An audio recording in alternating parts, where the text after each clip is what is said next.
There was a time when sleep came easily, but then something changed. The quiet hours between 3 and 5 in the morning began to feel strangely familiar. It started with a sudden awakening. No loud noise, no urgent thought, just wide open eyes and a steady glow of the clock. 3 a.m., then 4, sometimes 5. The first reaction was always the same. Try to force sleep back, tossing and turning, calculating how many hours were left before the alarm would sound. But the harder the effort to sleep, the more alert the mind became, and the longer the night stretched. What wasn't understood at first was that the body was trying to send a message, not just about rest, but about life itself. Forcing sleep only triggered more tension. The body, reacting to pressure, quietly released cortisol, the stress hormone, which kept the mind on edge. But in that stillness, there was also an invitation. Instead of wrestling with sleep, it was better to rise gently, sit quietly, and ask, "Was my body telling me?"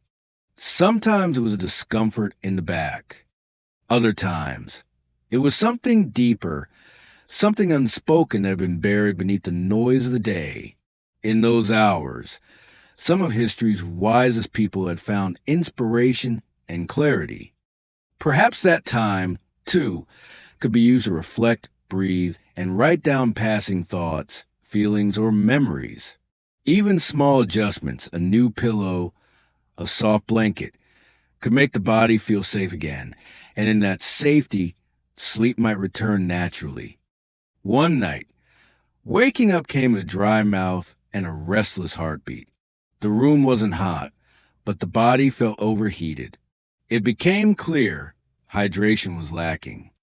Many didn't realize that with age, the body's thirst signals faded. Even without obvious thirst, dehydration crept in quietly. It didn't help to drink cold water, which only startled the system. But a few sips of warm water with a pinch of sea salt or a slice of lemon helped restore balance. For those who often woke with leg cramps or an uneasy mind, this simple drink soothed nerves and muscles. Sometimes a warm tea or a spoonful of honey brought quiet to the body's unrest and made way for peaceful sleep once again. But not every awakening was physical. On other nights, the feeling was emotional, anxiety, sorrow, or a quiet ache that couldn't be named. Nothing specific came to mind, but something lingered. Traditional wisdom once said that during those early hours, emotions hidden in the lungs, the seed of grief and unspoken worry, rose to the surface. It made sense. All day long, thoughts had been ignored, but in the night's quiet, they came to visit. Instead of pushing them away, it helped to breathe deeply and write them down, even if they didn't make sense. Seeing them on paper made them easier to understand and less frightening. Each word was like unlocking a part of the heart that had been sealed away too long. And with that release came the soft return of sleep, sometimes even before the pen had been set down. There were other nights when the body ached, and it wasn't from thoughts or thirst. Lying still only made it worse. The muscles tightened, the back grew sore, and the limbs stiffened. That stillness became the very thing that kept sleep away. So the answer, simple as it was, lay in movement. Not fast, not forceful, just gentle motion. A slow turn of the neck, a forward bend, or even a light shaking of the legs brought blood back to tired limbs. It was strange how just these small gestures helped the body let go of its tension. Breathing alongside these movements brought calm to the nervous system, inviting rest to return not through effort, but through surrender. And then there were the sounds, the final companion in the quiet battle of sleeplessness. So often, reaching for a phone or turning on a screen only made things worse. The light, the scrolling, the news, it all stirred the brain, not soothed it. But certain sounds carried magic. The gentle rustle of leaves, the hum of rain, the steady hush of ocean waves.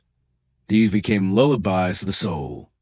There was a rhythm to them, a calm that reached where words could not. Even a slow, familiar voice reading a story could cradle the mind and ease it away from worry. Preparing a small playlist before bed made it easier to return to calm when needed with the right sound. Sleep was not forced.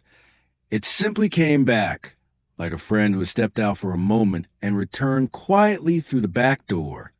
So waking up in the night was no longer a curse. It became a time to listen to the body, to emotions, to the needs that had been ignored. And with gentle awareness, the nights became softer, the mornings lighter, and life somehow a little more whole. Thank you so much for watching until the end. I hope today's video brought you some helpful insights and a little peace of mind. If you found it useful, don't forget to like, share with your loved ones, and subscribe to the channel so you won't miss any upcoming content. And if you'd like to keep exploring, click on the video showing on the screen. There's so much more waiting for you. Take care, and I'll see you in the next video.